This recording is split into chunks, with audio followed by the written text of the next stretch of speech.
আসসালামু আলাইকুম। কেমন আছেন সবাই? আশা রাখি সবাই ভালো আছেন।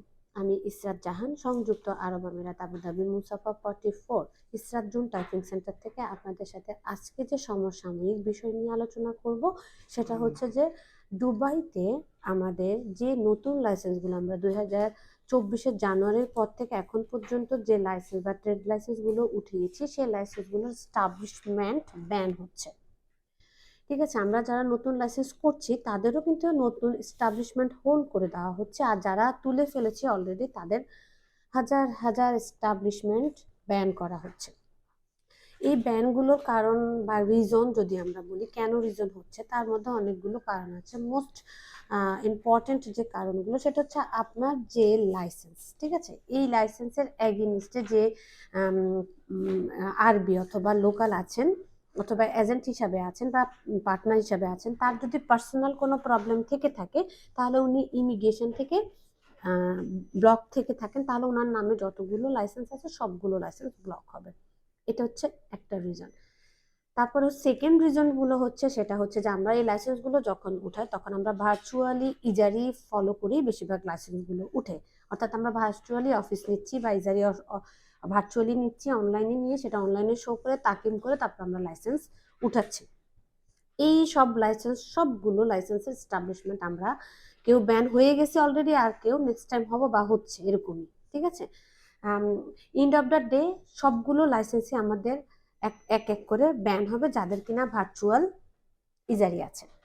তাহলে এখানে আমাদের যে লাইসেন্সগুলো হচ্ছে যে আমরা ব্যান হয়ে গেছি তার রিকোয়ার্ড ডকুমেন্টসগুলো যেটা সেটা হচ্ছে যে এস্টাবলিশমেন্ট কার্ড লাগবে, কমার্শিয়াল লাইসেন্স হচ্ছে যে আপনাকে ডিইডি থেকে তুলতে হবে। নর্মালি কিন্তু আমাদের কাছে কমার্শিয়াল লাইসেন্স কপিটা নর্মালি থাকে না, আমাদের কাছে থাকে প্রফেশনাল লাইসেন্স। ঠিক আছে, তো আপনাকে অবশ্যই ডিইডি থেকে কমার্শিয়াল লাইসেন্সটা নিতে হবে।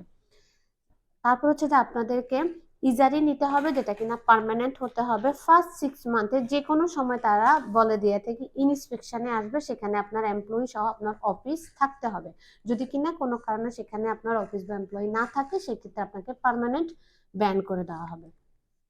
Statement of the number of employee from GDRF system, GDRF থেকে আপনাকে অবশ্যই আপনার এমপ্লয়ির লেবার বা যে লিস্ট থাকে সেটা নিতে হবে। 6 মান্থ ব্যাংক স্টেটমেন্ট, অবশ্যই আপনার কোম্পানির এগেইনস্টে বা কোম্পানির নামে কোম্পানির ব্যাংক অ্যাকাউন্ট থাকতে হবে এবং সেই অ্যাকাউন্টের লাস্ট 6 মান্থের স্টেটমেন্ট থাকতে হবে।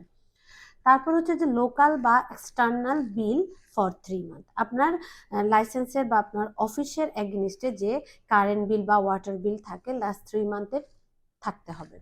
ভ্যালিড কন্ট্রাক্ট, আপনার লাইসেন্সের সাথে বা আপনার কোম্পানির সাথে যদি আপনি কারোর সাথে কন্ট্রাক্ট হন, অর্থাৎ চুক্তিবদ্ধ হন 1 বছরের জন্য সাপ্লায়ারের মতো করে, সেরকম একটা ভ্যালিড কন্ট্রাক্ট লাগবে।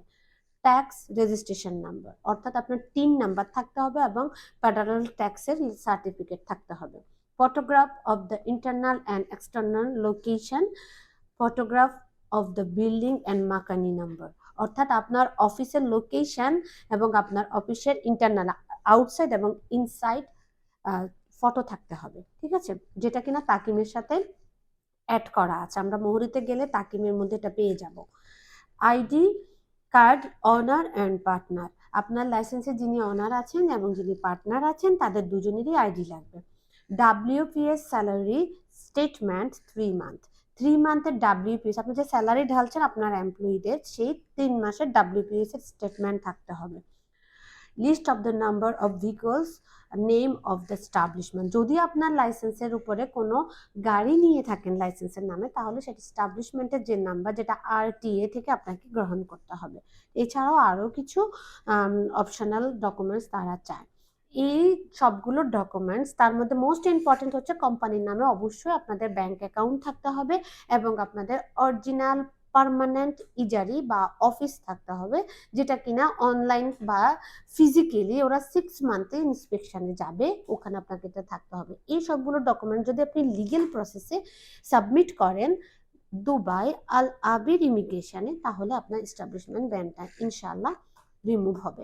তবে এটা আসলে যদি আমরা ঠিকভাবে সঠিকভাবে সবগুলো ডকুমেন্টস না নিয়ে যাই তাহলে আপনাদেরকে হয়রানি হতে হবে।